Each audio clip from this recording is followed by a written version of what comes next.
So my name is Vikas Chinnan. I am currently 47 years old. I live in California. Um, Regarding my diagnosis story and my background, the first thing of note is that I had a viral infection of my spinal cord. It was diagnosed as transverse myelitis back when I was in 7th grade, around 12 or 13 years of age. And so it's relevant because as I got older, I got closer to my diagnosis. My assumption was that the asymmetry of gait, which I had as a result of the transverse myelitis, was the primary cause of the symptoms that I was experiencing, which was more stiffness and prolonged stiffness in my right side. So when I went to my neurologist, I told them myself, I said, I think, after 35 years of walking asymmetrically, I'm dealing with back issues and stiffness and pain. The reason it's important is because this led them to investigate primarily spinal cord related issues like multiple sclerosis and other things, and caused a delay in my diagnosis. And so it was nothing I could do about it in retrospect, but a learning opportunity for me. Um, you know, uh, Given the symptoms and my age, they didn't immediately assume Parkinson's, and that was in 2018, leading up to August of 2018, and then that was leading up to August of 2021. In August of 2021, after 2 years of searching for a diagnosis and trying to figure out what I was dealing with, physical therapy, muscle relaxants, number of MRIs, scans, x-rays, etc., I ended up getting a tremor in my right side, in my right hand. I have a neurologist in the family who had been following my progress and was concerned. When I got the tremor, he said, you really might want to go back to your neurologist and ask them if they can recommend a DAT scan for you. At which time I went to my neurologist in August of 21 and said, what do you think about getting a DAT scan? My family member who's a neurologist suggested that I discuss this with you. And she was very open to it. My neurologist, fortunately, was not, didn't have any issue with that. She said, it's a really good point. The tremor and all the symptoms that you've had to date with your back and your stiffness suggest something like Parkinson's, and why don't we get a DAT scan? And that was in January of 22, January 27th, 26th or 27th. Then February 5th of 2022, I was diagnosed with Parkinson's disease at age 45, which put me in the young onset category. Onset of symptoms was a minimum, I would say, of 3 years, leading up to diagnosis. So it was a tough 3-year period. Specific to that, and we may get into this later, but the real killer for me was, beyond the stiffness, was the uncertainty and the unknowing, the not knowing what I was dealing with. I got to the point by the time I was diagnosed where I said to my wife, maybe I have cancer, maybe I have something else terminal, whatever it is, I just want to know. Good, bad, or otherwise, I don't want to deal with this anymore. I can't go on living like this with this uncertainty of what's going on in my body. And that points to also the cognitive side of things, right? So I think one of the biggest challenges that I was dealing with was what I now look back as a form of depression. I've since learned the term anhedonia, and more of an apathy than a depression. So it wasn't it was clinically diagnosed as depression, but it wasn't the suicidal feeling, lack of self-worth, didn't want to live type of depression. It was more of the didn't find any enjoyment in the type of activities I previously found enjoyment in type of depression, right? So very shocking to me and my wife that I had no interest in social engagement, which was, a big part of my life on the weekends, always going out with friends and doing things. And I just had zero interest in that. And that was really disconcerting to me and hard for me to understand myself. And then I would say I recognized some level of cognitive decline where I was being less articulate in work meetings than I had been prior, and otherwise in conversations where, the example that I regularly encountered was going to new doctors and explaining my history and what I was experiencing. And I found that before I was medicated and using Parkinson's meds, it got harder and harder to recount my medical history to the next person. I would spend 30, 40 minutes, maybe an hour recounting what I could now just tell you in a matter of 10 minutes. It took me 30, 40, maybe even 60 minutes to go through that whole story. Most surprising thing was the cognitive and the anhedonia, right? I mean, that was the most foreign to me.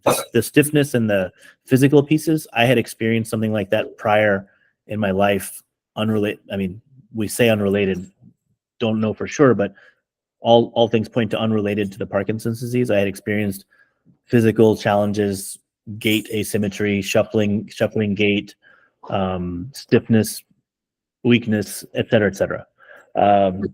The tremors was new for me, but the most unsettling or unfamiliar was the anhedonia, the apathy, and the cognitive decline. That was, or the cognitive impairment.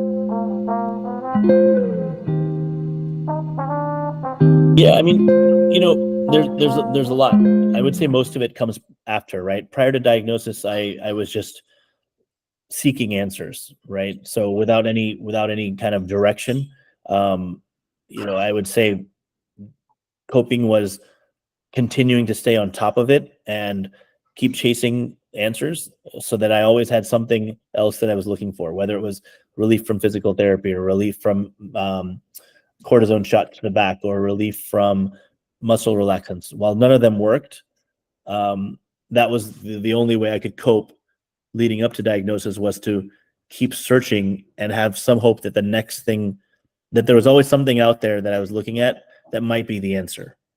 Uh-huh. And it sounds cliche, but not giving up, right? So, I guess, once you give up, then you're no longer coping. You're just accepting your fate, right? Post-diagnosis, I would say the biggest thing that I have learned and taught myself, and this is just a psychological trick, is to tell myself that instead of saying I have good days and bad days, which is a very common phrase, and nothing wrong with that phrase at all. People have good days and bad days. But I always say I have good days and I have better days, right?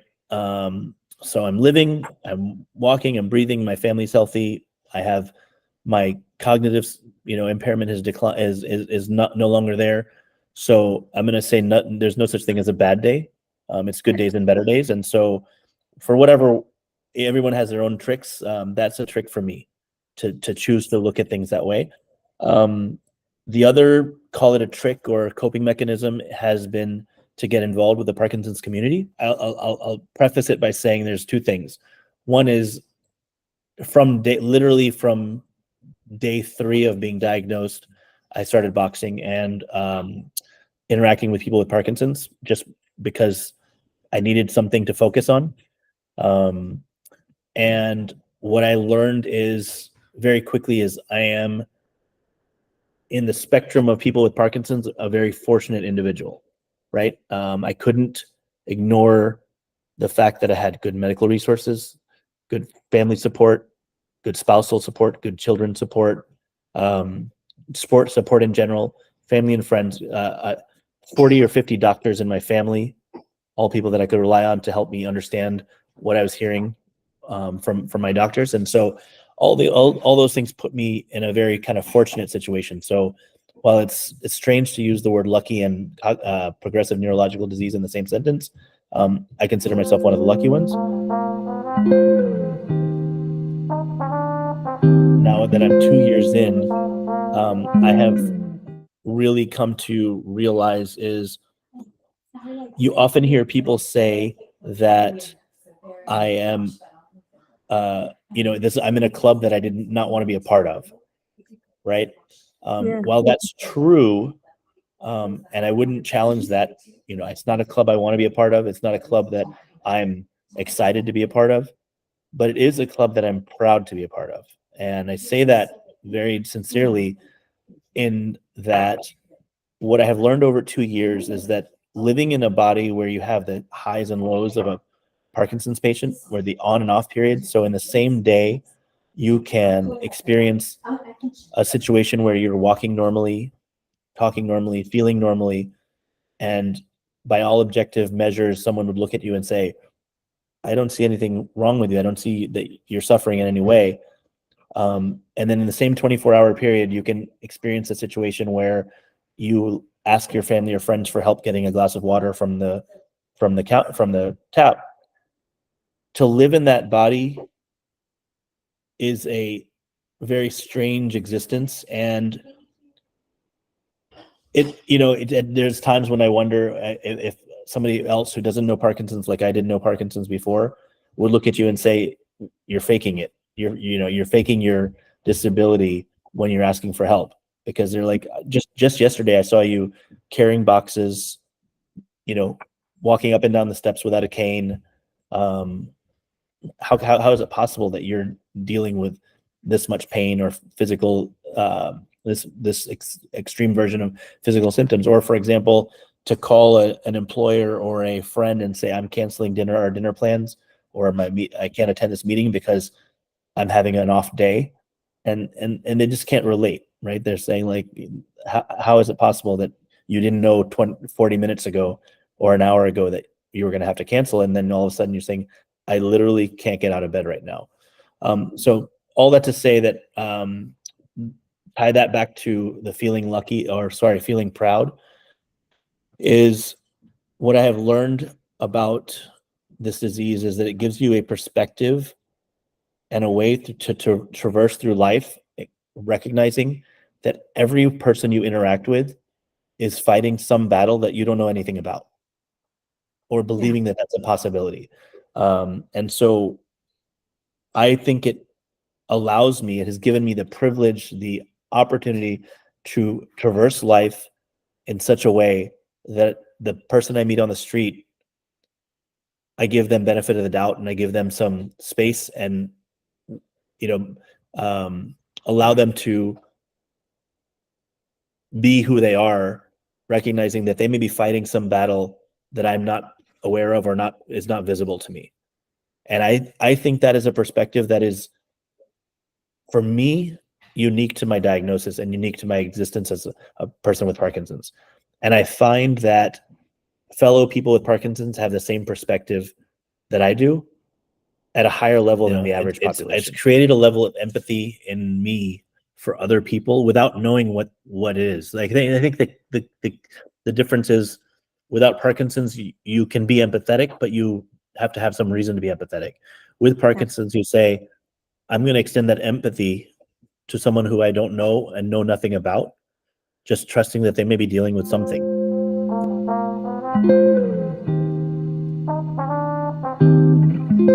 Usually, for me specifically, the example of an off time is, like, I spend a lot of time at my computer. I'm doing work. I'm doing Parkinson's work or whatever. And when I need to stand up and move is when I realize, yep, it's off. For me specifically, that everything is stiff, right? It's actually, and unfortunately, in my case, I spend more time off than on. Right now, I'm still, kind of working on my meds and trying to figure out the right combination, right prescriptions. I just mentally brace for that stiffness. If I don't have it, it's like, oh, this is great. I feel good. I got up and I'm not so stiff. But normally speaking, it just that's the way it is. It's like when I go from a seated to a standing position, and I need to stretch for a few seconds before I take my first step, then I know I'm trending towards off.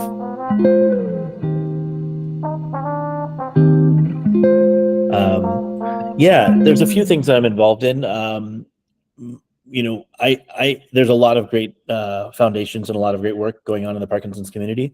It just so happened that one of the first classes that I attended, fitness classes I attended, somebody from the Parkinson's Foundation came and spoke, and they promoted Moving Day and Revolution, the two major fundraisers for the Parkinson's Foundation.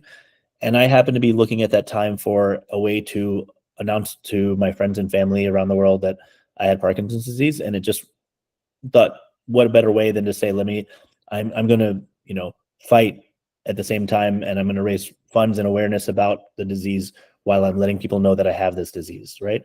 And so as a result, I just kind of fell in with the foundation, and I never looked back. And it resonated with me, right? So if you look at Michael J. Fox, fantastic organization, big budget, a lot of heavy hitting donors. Generally speaking, I think the people look at that organization and say that 80-20, maybe 80% of their funds go towards research, looking for ways to find a cure or early detection, which is great that that's going on. But it's been years since Parkinson's was discovered, and there hasn't been a cure yet. What that means is that there may or may not be a cure in the next 10, 15, 20 years or in my lifetime. And in the absence of that, my goal is to live well with Parkinson's. And so the Parkinson's Foundation mission of helping people live well with Parkinson's in the absence of a cure, so more like 80-20 the other way, 80% living well and 20% research, resonated with me. And then I started meeting all these, as you described, kind people, both staff of the foundation and people with Parkinson's through the organization, and got more and more deeply involved. And so now I serve as vice chair of the People with Parkinson's Advisory Council. So it's a 50-50 member board of people with Parkinson's or care partners that advise the foundation on programming and messaging and various programs that they employ. We do things like review grant applications for the Parkinson's Foundation, recruit for the council itself, work on we pick pet projects. Like I did a media tour for Parkinson's Awareness Month last year. We have people that are helping with general neurology outreach to increase the knowledge about Parkinson's amongst general neurologists, because there's a shortage of movement disorder specialists around the world. Pushing genetic testing, so through PD generation and other forms, pushing genetic testing to increase the understanding of the genetic determinants of Parkinson's disease. Those are just a few examples, and I find all that very, very helpful. And I will be serving as a chair starting in July for the next 12 months, starting in July. And my goal during that term will be, first and foremost, to increase the genetic testing. I think that's what I'm leaning towards, is really focusing on expanding the genetic testing and the access to that testing beyond the United States, so globally. And I'm looking forward to making that, moving the needle in that front. On a personal level, the biggest goal I have is to improve the connectivity of individuals around the world with their local Parkinson's resources. So in my estimation, there is an amazing lack of awareness, publicity around local resources for Parkinson's disease. I find is that there are a lot of resources out there, but simply Google it. My way of finding anything is to Google it, right? And if you Google local Parkinson's resources or Parkinson's resource near me, the likelihood that you find the 20 or 30 programs that you have access to is very slim. It takes too long. It's the first thing you might do when you get diagnosed, and it should be the easiest thing to do is simply say, what are my local resources? And it's not there. At least I have found that it's difficult to find and find up-to-date, accurate information regarding contact and location and timings of those resources. And so to that end, I am embarking on an ambitious project. At the end of March, I intend to launch parkyresource.org. And my goal with Parky Resource is basically to be the Yelp or the Zillow of the Parkinson's resource world, right? Go to place first and foremost to find non-medical resources. So I don't think I can really move the needle on helping people find doctors per se. Maybe we can. Maybe we look at that later. But I think people have doctors, right? They have access to medical professionals. What happens is the medical professionals tell those people, go get some exercise, find programs, find support groups, et cetera, and they don't hand them necessarily a list of them. They leave it to the patient to go find that information. And so I want to be the conduit to the patients to help them find that information.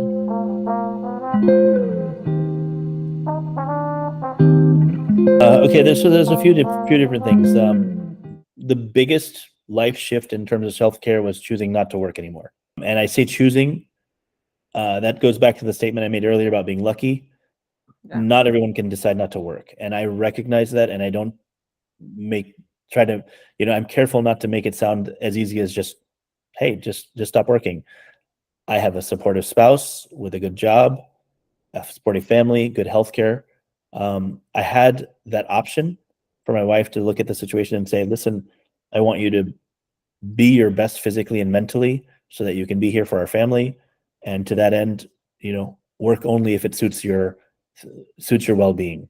And if not, then focus on your well-being. So that was the biggest change for me. Beyond that, daily exercise is part of my self-care. I know that I feel better when I get my heart rate up. Focusing on diet, exercise, both. Pursuing my passion, which is now helping people with Parkinson's. And then on a very kind of personal level, allowing myself some grace to go through the ups and downs that come with the disease, right? So what that looks like at this very moment is one day a week, not the same day every week, but just one day a week, allowing myself to shut down my computer, shut down my to-do list, shut down everything, and sleep, right? I never know when it's going to hit, but if I allow myself to do that, it allows me to bounce back and be productive, for another week. But it's something that I have to allow myself to do. And I have to allow myself to say, if it comes to that, disappoint others, right? Like, cancel appointments, cancel gatherings, cancel meeting with friends, cancel anything that I had planned. And most people understand, but it means creating that awareness in yourself and in others that this is what you're dealing with, and being able to say if that's what it is. You may feel like you're letting someone down, but it's most important that you take care of yourself and return full strength. And the way to do that is to give yourself some rest. One thing I'll add to that is, for someone who chooses to or is able to continue working, it's a unique position to be in, because not many jobs would afford that flexibility. So in a perfect world, having an open conversation with your employer about your condition would allow you to go to them and say, listen, I know it'd be nice if I appreciate the flexibility to work from home from time to time. It's great. But for the next 24 hours, if I just rest without thinking about work, I'll come back stronger in 24 hours than if I check my email every 2 hours, even if I'm working from home, if I'm, resting here and there, if I take everything off my mind and just focus on, getting as much physical and mental rest as I can, then I will return stronger. And I think I have that flexibility to do that because I have, help around the house, or family nearby, and a supportive spouse. But not everyone is able to do that. And so the more that people can carve that space out for themselves, assuming that they deal with the same thing I do, the better. Let's see, what are the pillars of living well with Parkinson's come down to sleep regimen, adherence to your medicine, your prescribed timing and doses of medicine, exercise, social interaction, and diet, right? I mean, I think those are the 5 things that I would say I would tell people to focus on first and foremost. Then I would encourage them to give the community a shot, right? And I say that what I mean by that is, staring Parkinson's in the face day in, day out isn't for everyone. So going to boxing classes with people who are 20 or 30 years older than you, looking at people who are further progressed in the disease is not for everyone. At the same time, if you give it a shot, I think you'll find some people that are inspirational, fighting hard, and give you hope. And what we described as the nice, empathetic people, you'll find a community of people who wish you well and will be there for you and will make you stronger. right? And so I think, I think there's a couple of different paths. I didn't have a choice. It didn't seem like a choice to me that I could, because I've certainly met people that go down the path of, I can't stare this in the face every day. I'm just going to fight solo. I'm going to exercise. I'm going to take care of myself, go to my doc and do my regimen. And then there's people who immerse themselves in the community, and there's no right or wrong path. Choose choose a path that works for you, but give the path of immersing yourself in the community a shot, because I think it can be very rewarding.